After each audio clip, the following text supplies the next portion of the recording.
Update from police on a triple stabbing that happened on Wednesday at the University of Waterloo. Let's listen in here. Regional Chair and Chair of the Waterloo Regional Police Services Board. After prepared remarks have been provided, we will allow questions from the media regarding the investigation. Chief Kroll.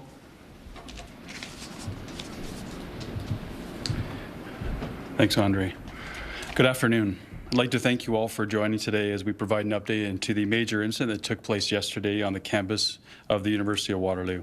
I'd like to take a moment to acknowledge the victims of the attack, all the students, faculty, staff, and the University of Waterloo community who were affected by these senseless acts of violence. On behalf of the Waterloo Regional Police Service, we denounce all forms of hate in Waterloo Region and beyond, and we stand with those who are targeted by these crimes.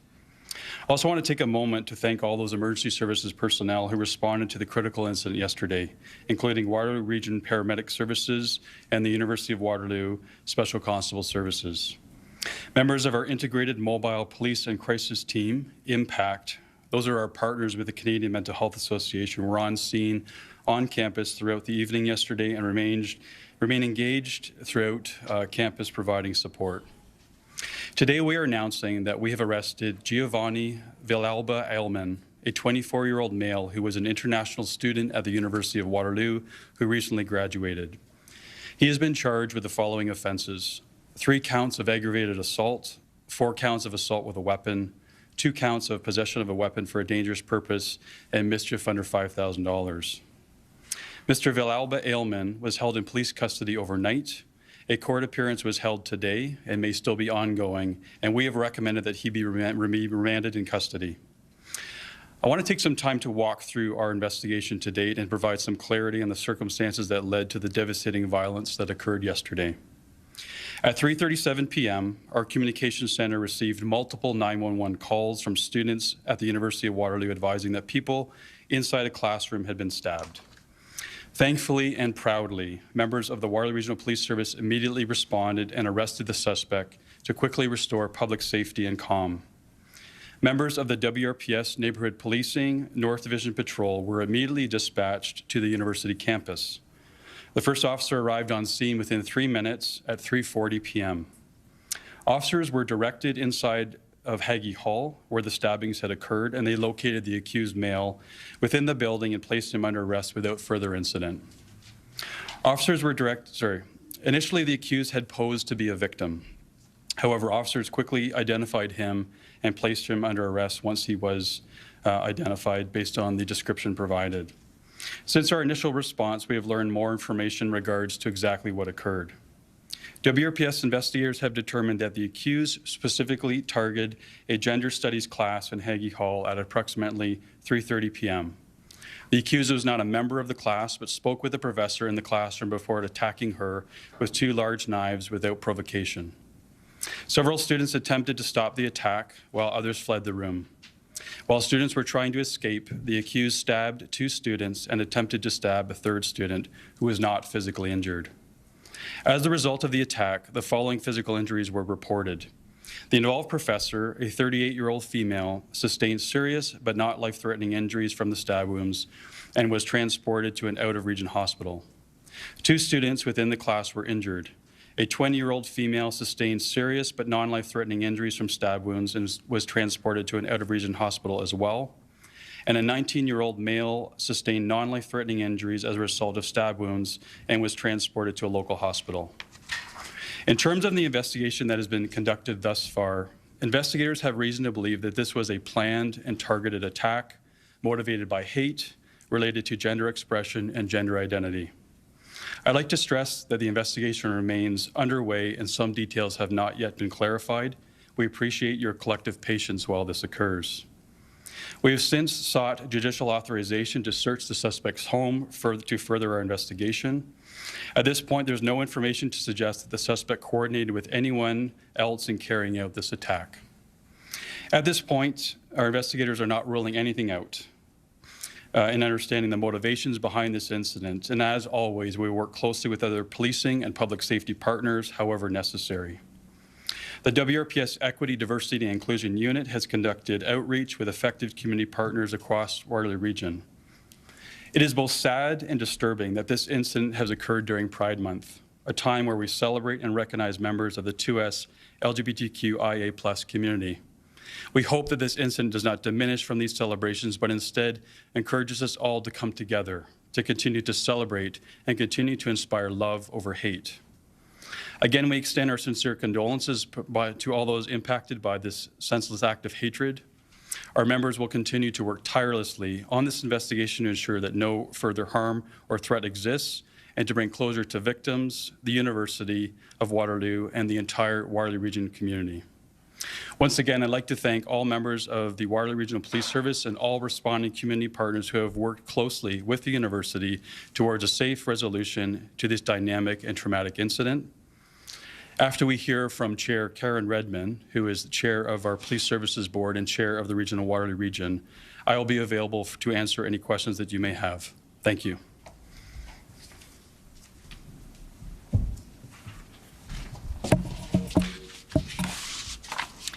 So, good afternoon, and thank you all for being here. I first want to acknowledge that our hearts are with the entire University of Waterloo today, and I am especially thinking of the professor and the students in that class. On behalf of the Regional Council, I am wishing for a speedy recovery for all victims, as well as healing for all within the University of Waterloo community. Please know you have my support and the support of the entire Waterloo region. As chair of both the Region of Waterloo and the Waterloo Regional Police Service Board, I would like to start by acknowledging the incredible response by our first responders to yesterday's horrific attack. I'm thankful for how WRPS and other emergency services personnel quickly apprehended the suspect and provided immediate support to victims. Like everyone, I read the news of what happened yesterday with shock, horror, and a great deal of sadness.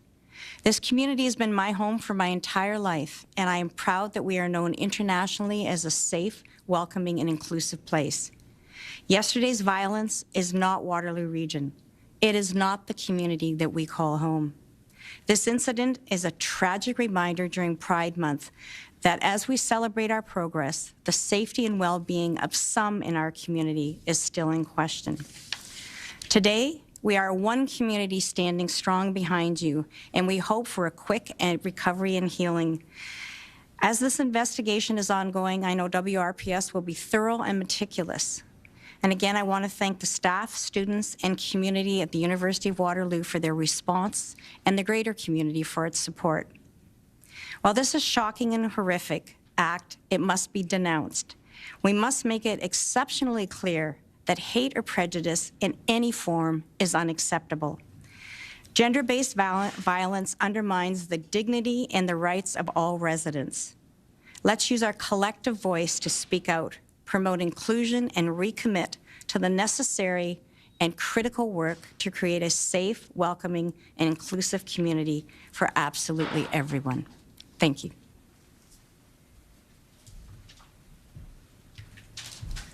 Thank you, Chief Kroll, and thank you, Chair Redmond. We will now open the floor up for any questions that you may have. Chief Simon Bingley from CBC News. You mentioned the hate and the gender. Can you give us a bit more about that? I noticed you also mentioned, especially since it's Pride Month, did it have anything to do with the gay community? So the details we're forming right now. So we're being careful, but also quite direct, and we believe this was a targeted, specific attack related to gender expression and gender identity. And so, absolutely, we're. For the 2S LGBTQ+ community, we believe was targeted sort of broadly and at large here. We don't believe that the individuals themselves were targeted for that purpose, but we believe that the class subject was of interest to the suspect, and that was the origins of what's transpired. You said he carried 2 knives here? Yes. And also, can you tell us where he's from? He's an international student? So I just want to be consistent with information that we have released. Have we provided that information to date yet? Okay, so just to be consistent, we have not provided the information. We will look forward to further follow-ups as time transpires. Yeah. How many minutes from when police first arrived when he was apprehended? I don't have the precise timeline, but it was within minutes. We were on campus and on scene within 3 minutes, and it was shortly thereafter. So we can provide a follow-up with that precise detail. So Sir, I understand there was a delay in the alert system going out to the students in the university. Can you, up to 90 minutes, can you confirm that and tell us about that? I have no specifics about the alert system on campus there. So we have a member of the University of Waterloo here today who may be able to speak to that.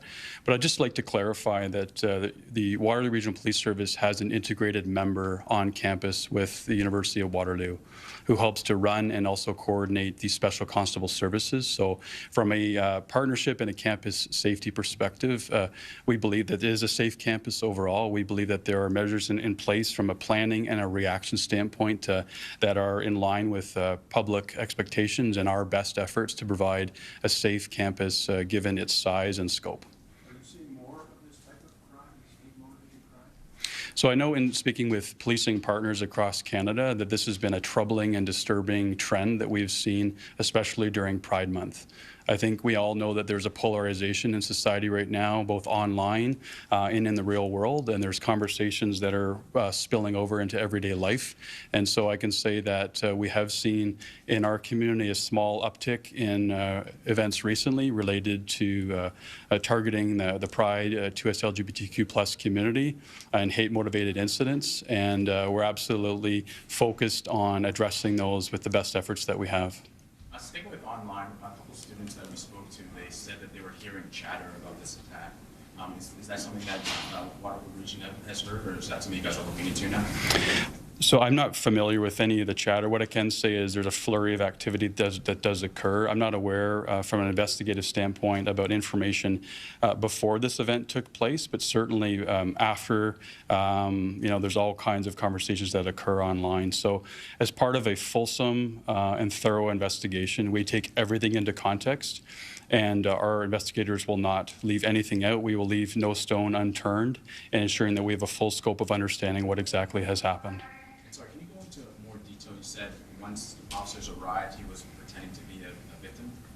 Yeah, the information I have is that once the initial attacks occurred, that you can imagine a flurry of movement and activity, and that he sought to blend in and essentially to hide in plain sight, while we had responded, and sought to blend in with those who were also fleeing or present at the time. So thankfully, because of excellent witness information, we had a good description of who the individual was, and we were able to identify that was a suspect we were looking for.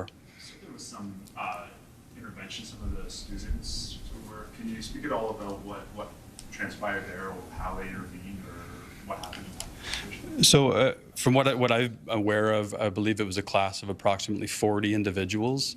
And once the attacks occurred, obviously it was of great concern to everyone there, shock. And there was those who were seeking to actively involve themselves to stop the attack, throwing objects. It's been described to me that some chairs and other objects were thrown at the attacker. So I don't have a full picture for exactly what transpired, but I applaud those who really sought to stand up and to intervene in the best way they could. And were some of those the ones that were injured, the ones that intervened? I'm not sure, Jeff, in particular. Yeah. Chief Officer, I'm sorry if you answered this, my apologies. Was he a student on campus, or was he not related to school in any way? So to the best of my knowledge, I believe that he was a student at some point. I can't speak to his active status in terms of his graduation or status on campus, but it's been described that he was a student at some point in time. Are you able to elaborate a little bit more on how you found out that he was targeting the LGBT community? Is there something that he said or something that he did that made it clear that it might be hate motivated? So to date, and there's certainly more depth to the investigation, which we'll look forward to sharing at a later date once we have a fulsome picture. But just the sheer notion that the class itself was of a gendered studies or gender issues class, that was the title of it to our knowledge, that we believe this was a specific and targeted purpose for him to be there. We have information that he inquired about the title or the subject matter of the class, and we believe that was with purpose.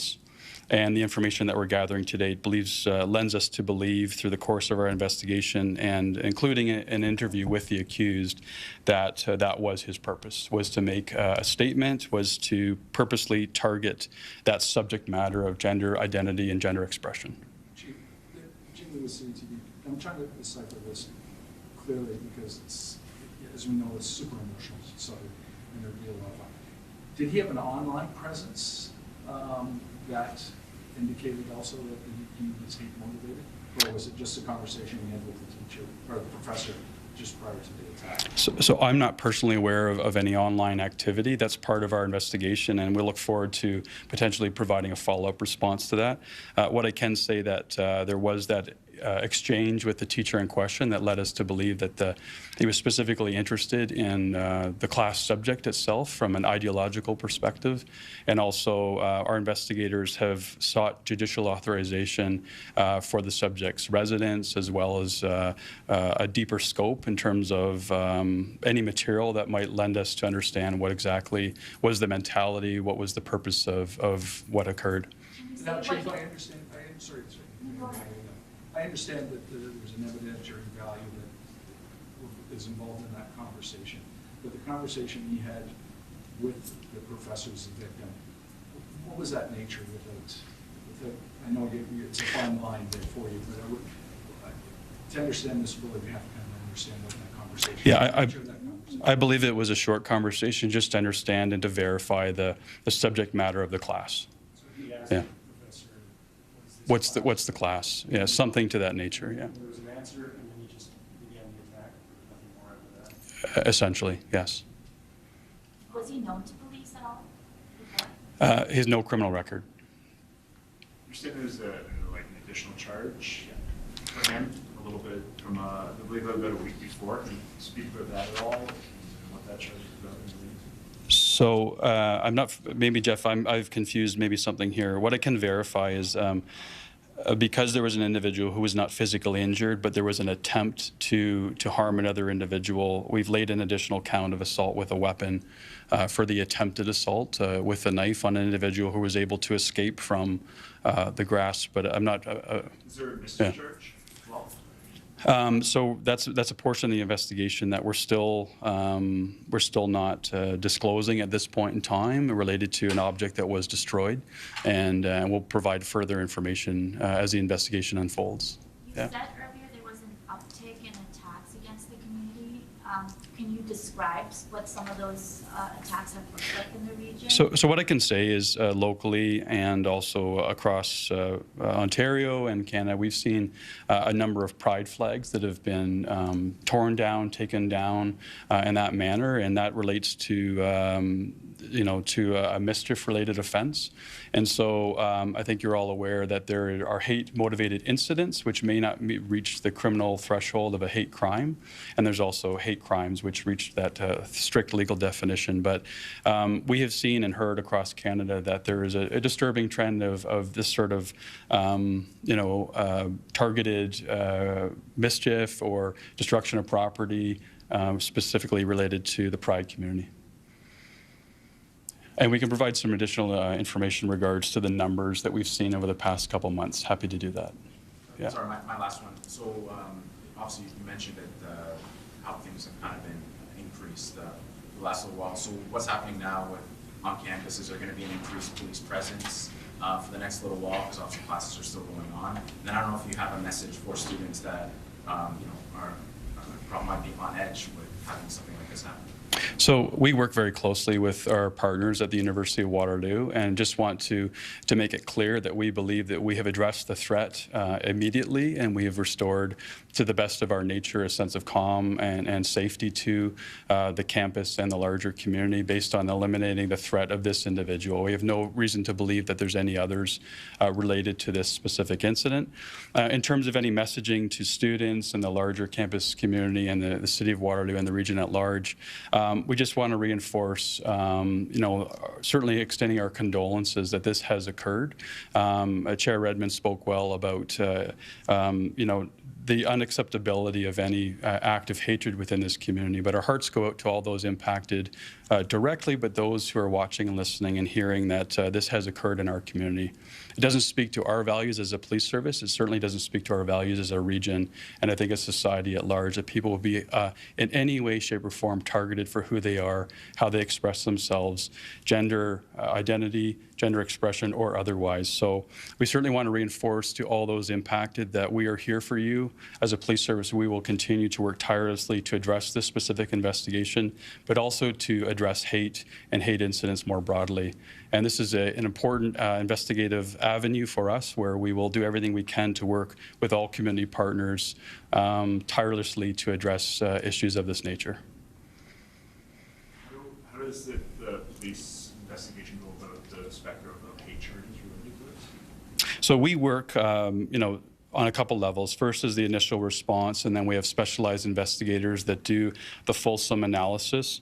We have members that work in intelligence services that work with not only provincial but also federal partners working on hate crimes, online presence of those who may be of concern from an online perspective. So the course of this investigation will have a couple different phases. We'll analyze the information that we have at hand through the judicial authorizations, and we'll seek to ensure that there aren't any affiliations, any connections at a larger scale. When it comes to hate crime investigations, there's also a component of working with the Crowns, whether provincial or federal, to look at hate incidents and hate crimes themselves, to understand the depths of what we're able to work from a prosecution standpoint. So it's all in partnership, and we'll look forward to providing further information as the investigation unfolds. We're still at an early phase, and we believe that our investigation will reveal further details that will be of interest moving forward. Have investigators spoken to the victims at all? Like, can you say, outside of what their injuries are like, how they're doing and what they've said and how they're feeling about everything? Yeah, I'm very proud of our response, not only from an emergency perspective, but then there's the whole phase of providing assistance to victims and witnesses as well. The impact of trauma from violence, but even in a deeper sense, is part of what we and our community partners are dedicated to addressing. So we had certainly a presence throughout last night and into today on campus and beyond, conducting those interviews. We're interviewing quite a number of people to understand exactly what happened. But that's just the first phase. We then work with victim services and other partners to provide support. And because there's an equity, diversity, and inclusion lens to this, that's the additional outreach and work that we do as a comprehensive public safety service to ensure that there's deeper things to address here. There's the incident, and there's the total impact of what's occurred more broadly. And so very proud of our members and working with our community leaders and community partners to address this from a specific but then a broad level as well. What happens with the accused now? You said that you're hoping he's remanded in custody. Can you just kind of walk us through today and then what's next for him?